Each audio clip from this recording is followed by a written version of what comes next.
ma carrière est terminée. Certains diront qu'elle n'a même pas commencé, et ils n'auront pas tort.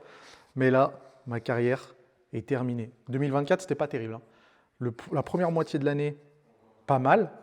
Deuxième moitié, oh, j'avais oublié que ça arrachait. Deuxième moitié, deuxième moitié de l'année, blessure, fracture du bassin. Oui, vous avez bien entendu. Alors, fracture de fatigue, mais fracture quand même. Ce qui a fait que le deuxième semestre, ça parle en semestre déjà, le deuxième semestre 2024, j'ai pas pu m'entraîner, presque pas du tout d'ailleurs, ni en cardio, ni en muscu. Et ce qui s'est passé, c'est prise de poids, perte de niveau, perte de motivation. Mais la nouvelle année qui commence, enfin qui a déjà commencé depuis un moment, on est chaud pour repartir sur de bonnes bases. On va faire les jambes aujourd'hui, parce que je suis de retour à 100%. Mais il m'a fallu du temps pour être de retour à 100%.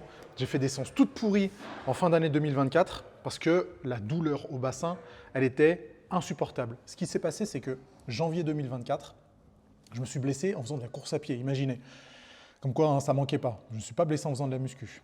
J'ai fait des sprints avec Nico de la chaîne YouTube Running Addict. D'ailleurs, la vidéo est sur sa chaîne où on me voit faire du sprint. Et à la fin de cette séance, je sens une petite douleur à l'adducteur gauche. Je me dis, allez, petite contracture, c'est pas grave, ça va passer. Sachant qu'on était en plein hiver et probablement que je m'étais pas bien échauffé. À cette époque-là, je ne sais pas si vous vous en rappelez, j'étais à 10% de masse grasse, donc bien sec, un peu fatigué à cause de la diète, ce qui fait que ça n'a pas manqué. Quelques jours après, douleur à l'adducteur gauche, mais j'ai un peu laissé traîner parce que ce n'était pas handicapant. Ça me permettait de m'entraîner, j'avais un petit peu de mal à faire les fentes quand je faisais les jambes, je pouvais continuer à courir, donc ça allait. Je vous explique un petit peu, je me suis fait une fracture de fatigue juste ici, là. Donc cette partie-là du bassin, et ça, cette partie-là, elle est douloureuse au niveau de l'adducteur parce qu'il y a le grand adducteur qui s'attache dessus, le grand adducteur. Bon, je ne sais pas si vous captez quelque chose sur le dessin, je pense que oui. Et en fait, cette partie-là du bassin, elle était hyper douloureuse, quels que soient les efforts que je faisais sur le bas du corps. Mais beaucoup plus sur la course à pied, les fentes, le split squat, le step up. Ça allait sur le squat et le soulevé de terre, mais clairement sur les autres mouvements, ça me tuait. Et là, un an après, j'ai encore un petit peu mal. J'ai fait un IRM en septembre 2024 et il y avait un œdème juste ici, là, donc une espèce de bosse. C'était pas la meilleure période, mais au moins là, je suis de retour à 100% pour la muscu, donc ça fait plaisir. Ce qui fait que fin d'année 2024, j'ai dû prendre une dizaine de kilos. Alors ça fait un petit moment que je ne me suis pas pesé, probablement que je me peserai dans l'une des prochaines vidéos, mais bref, j'ai pris, je pense, une dizaine de kilos. Avec le manque de motivation et le manque d'envie de s'entraîner, forcément la diète n'était pas comme ce qu'elle devait être. Mais là, je suis bien revenu depuis le 1er janvier, pas le 1er janvier, le 2 ou 3 janvier. Donc j'ai dû faire 2 mois d'entraînement en continu, super intensif, bien organisé sur mes séances, je vous montrerai juste après. Et là aujourd'hui, c'est l'une de mes dernières séances jambes de mon cycle, avant de changer de cycle et de partir sur un autre cycle d'entraînement. Du coup, je pensais que je vous ferais suivre tout ça. Et on va commencer par du squat guidé. Je ne vous dis pas à quel point je suis content de recommencer à m'entraîner les jambes, parce que fin 2024, même si je pouvais entraîner un petit peu le haut du corps, enfin je pouvais entraîner totalement le haut du corps, mais d'une part, je n'avais pas la motive et d'autre part, je commençais à avoir des douleurs qui apparaissaient de partout, au coude, à l'épaule, du coup au bassin. Et c'était vraiment pas les meilleures conditions pour faire un vrai programme de musculation. Autant vous dire que la course à pied, terminée. Non seulement j'en avais pas fait depuis longtemps, mais là, les seules distances que je peux courir, c'est une dizaine de kilomètres. Alors c'est cool, hein, mais j'ai toujours peur de refaire du fractionné. Donc au final, pour l'instant, je vais faire en sorte de recommencer la muscu à fond, ce qui est le cas depuis début janvier, de perdre du poids. Et après, là, on va pouvoir réintégrer un petit peu plus de cardio. Donc là, on a les jambes à faire. J'en suis à ma 1, 2, 3, 4, 5, 6, 7, 8e séance de ce programme-là. Et aujourd'hui, j'ai du squat guidé, la presse à cuisse cannonball, je vous montrerai ce que c'est, du leg extension, des fentes bulgares, du leg curl en superset avec du soulevé de terre jambes tendues aux haltères et des mollets à la barre libre. Mais je suis bien content parce que ça a bien progressé depuis la reprise. Et là, j'ai vraiment la sensation de reprendre le volume musculaire que j'ai perdu sur le bas du corps et sur tout le haut du corps. Donc, ça promet.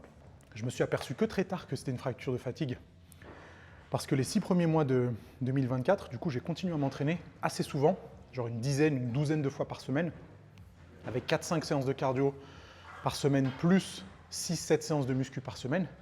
Donc je comprends que, mine de rien, en fin de compte, j'ai plus 20 ans, donc potentiellement ça a bien allumé ma capacité de récupération. Et c'est à partir de juillet 2024 où là, ça a commencé à me faire vraiment très très mal. Et je me rappelle d'une sortie de course que j'avais fait où genre j'ai couru 15 km. Sur les 15 km, pas de douleur. Et le soir même, je vous mens pas, hein, Me mettre sur une jambe, c'était impossible. Lever la jambe, c'était impossible. J'avais l'impression que mon bassin il était en train de se disloquer et que mon muscle grand adducteur il était en train de tirer tellement fort sur le bassin que ça allait lâcher en fait. Et c'est à partir de ce moment-là où j'ai arrêté la course à pied, en juillet. Et puis même la muscu, je ne pouvais plus faire du squat, je ne pouvais plus faire de soulevé de terre. Tous les mouvements d'extension de hanche avec assez lourd, ça me faisait hyper mal. Donc d'abord, je suis allé voir ostéo plus kiné du sport. Le kiné, il m'a dit, on penche plus pour une déchirure au niveau du grand adducteur, parce qu'effectivement, les adducteurs, ils me faisaient super mal. Donc c'était carrément logique, cohérent. En plus, le kiné, il était super sympa. Donc on a fait des petits exercices de renforcement de l'adducteur qui m'ont fait vraiment du bien, parce que je bosse jamais les adducteurs. Mais au fur et à mesure des mois, donc juillet, août, septembre, ça me faisait toujours autant mal. Et je voulais reprendre la course à pied, mais malheureusement, je ne pouvais pas. Donc je suis allé voir le médecin du sport, et la médecin du sport, super cool aussi. Elle m'a dit on penche plutôt vers une fracture de fatigue. Elle m'a touché l'endroit que je vous ai montré sur l'iPad tout à l'heure. Ça m'a fait une douleur, vraiment une douleur, mais tellement intense. Et rien que d'avoir le diagnostic précis, d'une part, ça m'a fait du bien, et d'autre part, ça m'a permis d'envisager un petit peu mieux la récup. Donc j'ai fait de la souplesse et de la mobilité comme un taré toute la fin de l'année 2024. J'ai arrêté de courir plus que 5 km, donc ça c'était cool. Et puis la musculation, j'ai un peu laissé de côté, je m'entraînais 2-3 fois par semaine à peine. Et du coup, le but un petit peu de cette nouvelle chaîne YouTube, c'est de vous partager le retour gagnant, espérons. Pour éviter d'être, vous savez, comme les anciens qu'on voit en salle de sport qui vous disaient ouais, quand j'étais jeune, j'étais une masse, mais maintenant, il n'y a plus rien du tout. Je ne veux pas être cette personne. Donc, on va essayer de reprendre un petit niveau et je vais vous faire suivre ça semaine après semaine. Bon, j'ai 10 répétitions à faire. La dernière fois, j'ai fait 10 reps à 120 kg au squat guidé. On va essayer d'aligner 10 ou 11 reps. Ça serait fantastique, sachant que c'est ma dernière séance de ce programme-là avant de changer. Personne n'est à l'abri de blessures. Surtout, c'était une mauvaise idée de faire des sprints à 100 kg en hiver. Ouais, je disais juste avant que ça me fait encore un peu mal sur les mouvements d'extension de hanche comme ça. Enfin, le squat, c'est pas véritablement extension de hanche. Parce qu'en plus, aujourd'hui, je le fais en focus quadriceps. Mais ça chatouille un petit peu et peut-être que je vais me traîner cette douleur toute ma vie. Donc, dans une prochaine vidéo, je me pèserai, je prendrai mes mensurations. Donc, abonnez-vous à la chaîne. Et à partir de là, je pourrai faire un plan d'attaque plus précis pour savoir quand est-ce que je pourrais atteindre les 85 kg. Parce que c'est encore l'objectif, les amis. C'était l'objectif de 2024. En 2025, il ne va pas partir. Il sera toujours là. C'est pour ça que j'aime pas la presse. Je mets 10 ans à charger. Là, j'ai que 3 séries à faire. Et je la fais en plus en mode cannonball. Donc, c'est les pieds tout en bas de la plateforme. Et avec les talons qui décollent. Vous allez voir de toute façon. Les talons qui décollent en bas de chaque répétition. Comme ça, c'est full focus quadri. Vous savez que j'aime pas trop la presse à cuisse classique pour les quadris.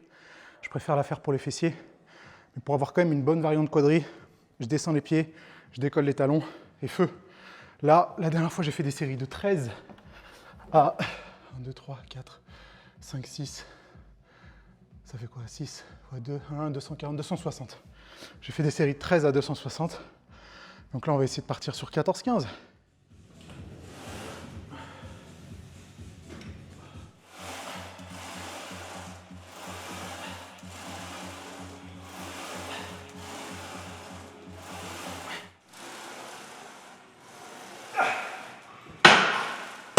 Autant j'aime pas la presse classique avec les pieds au milieu, la presse cannonball avec les pieds en bas là, ça me tue les quadris, surtout le bas des quadris, je mets des gros guillemets, hein.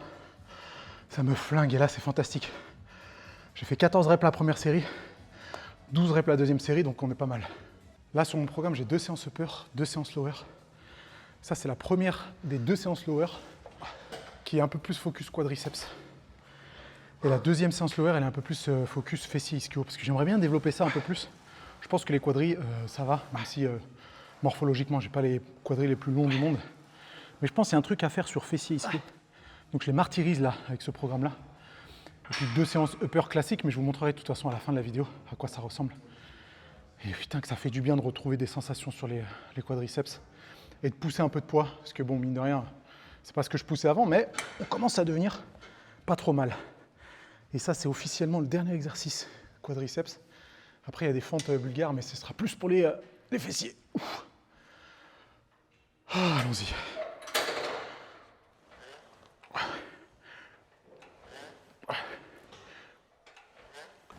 Vous avez vu que là, pour l'instant, je me casse pas trop la tête avec les tempos, vu que c'est un peu un programme de reprise. J'ai toujours des mouvements contrôlés. Mais vous me connaissez normalement sur mes séances que je faisais auparavant. Il y avait des tempos de sauvage, genre 3 secondes sur l'excentrique et tout. Je vais reprendre un peu plus tard. Mais là, pour l'instant, j'essaie juste de récupérer mes perfs et de retrouver des sensations, ce qui est le cas. Et ça, c'est une bonne nouvelle.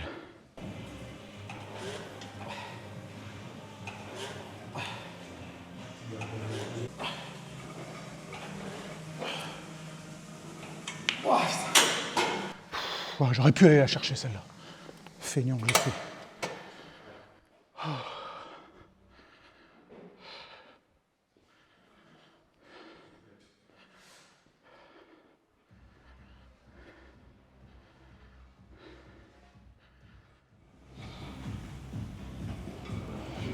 T'as rien à dire? Rien à dire. Là, j'essaye de conserver mon énergie pour les prochaines séries. Là, on est pas mal. Je pense que j'ai fait au moins autant de tonnage que la dernière fois. Peut-être même plus. Mais ça tape, hein. Je pense que j'ai atteint mes limites sur cette programmation-là. Ça va faire du bien d'en changer dans une dizaine de jours. Ça me faisait un peu peur il y a quelques mois. Le split squat, ça me faisait tellement mal que je n'ai pas pu les faire pendant plusieurs mois. Et là, je suis toujours pas revenu à mes charges classiques. Là, le maximum que je peux faire, c'est une série de 12 avec 2 haltères de 16. C'est pas foufou, hein. Mais bon, vaut mieux ça que rien du tout. Et ça me fait encore un tout petit peu mal, ici, là, à l'adducteur gauche. Et bien sûr, au bassin, bon, je vous montre pas l'endroit parce que vous avez capté où c'était. C'est sous les fesses, hein. Mais du coup, la douleur, c'est vraiment 2 sur 10, 2,5 sur 10. Et quand je suis allé voir le médecin du sport, il m'a dit que tant que ça dépassait pas 4 sur 10, on peut bosser dessus. Donc c'est ce que je fais. Le lendemain, j'ai des bonnes courbatures aux adducteurs. Hop. Donc franchement, c'est bon à prendre.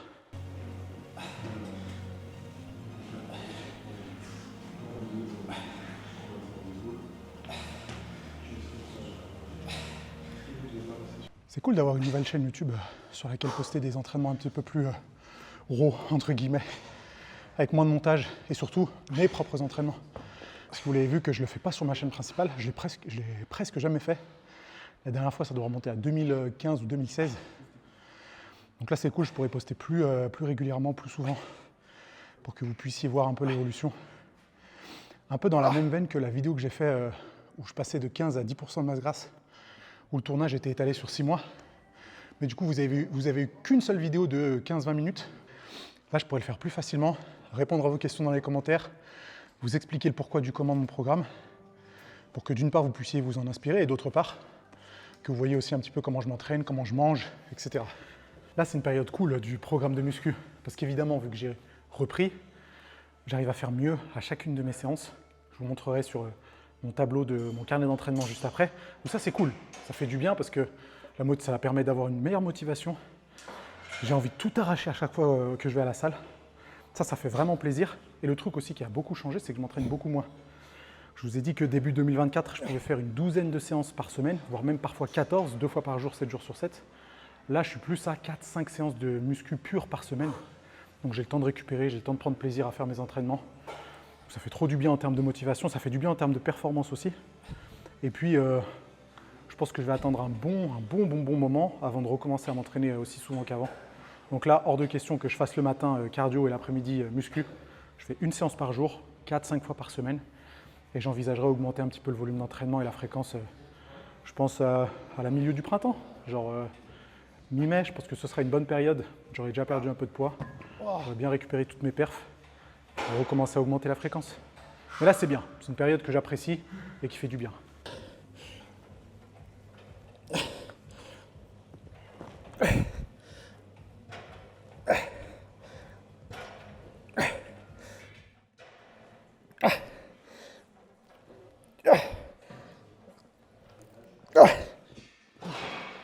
T'as cru que j'allais faire plus de reps, hein? Non, j'ai plus de jus.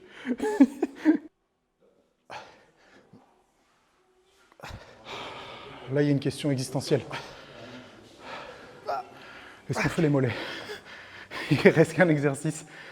Mollets à la barre. J'aurai jamais de mollets, c'est sûr et certain. Mais je les ai quand même fait à chaque fois, sur chacune des séances, les deux lowers différents. Vas-y, on va faire les mollets, il y a 4 séries.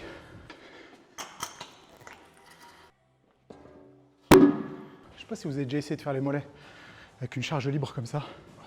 Je me rappelle qu'à l'époque où je passais mon BPGEPS, c'est-à-dire en 2010, on avait un prof qui conseillait de faire les mollets. Il avait des mollets énormes, vraiment énormes. Hein.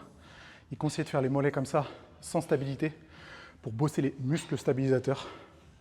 Je ne sais pas ce que ça vaut, mais en tout cas, je mets cette variante dans mon programme. Et la deuxième séance lower, je fais des mollets à la machine Prime, que vous avez déjà vu, je pense, dans ma salle. Ça tue les mollets. Celui-là, pas mal. Pas mal, c'est pas mon préféré. Mais je le fais quand même, ça permet d'avoir 2 exercices différents. On verra ce que ça donne. Ah,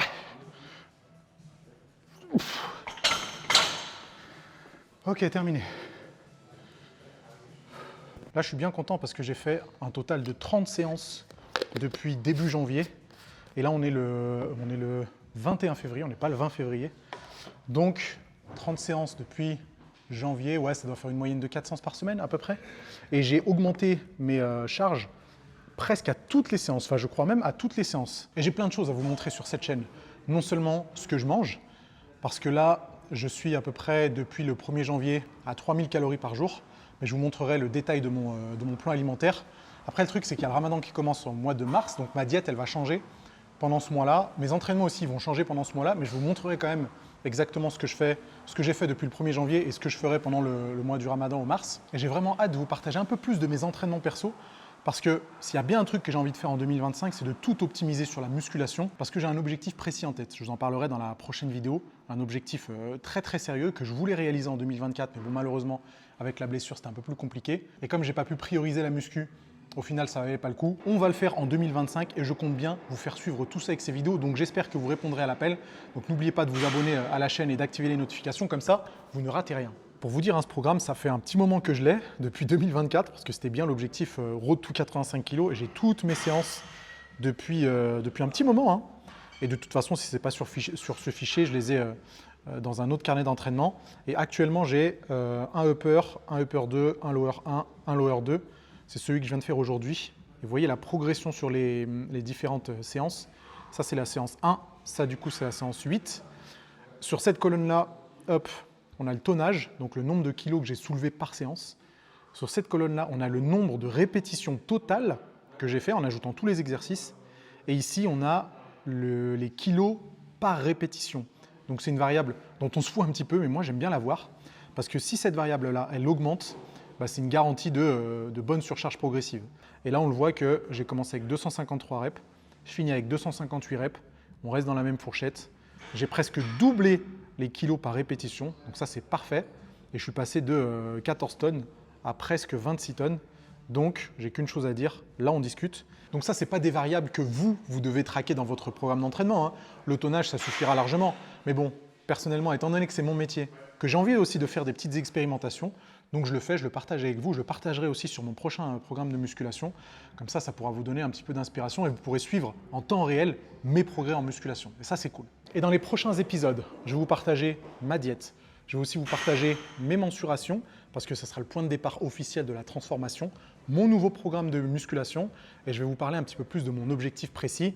Je suis sûr que ça va vous plaire, ça me fait un petit peu peur, mais on va faire ce qu'il faut en 2025 pour le réaliser. Donc ça va être très très très cool, il y a plein de vidéos qui arrivent, donc je compte sur vous pour répondre à l'appel et je vous redirige quand même vers une vidéo passionnante. Elle est sur la chaîne principale parce qu'ici il n'y a qu'une seule vidéo, c'est celle où je passe de 10 à 5% de masse grasse. Elle s'affiche quelque part sur l'écran, donc allez la voir si ce n'est pas le cas et puis moi je vous dis à bientôt.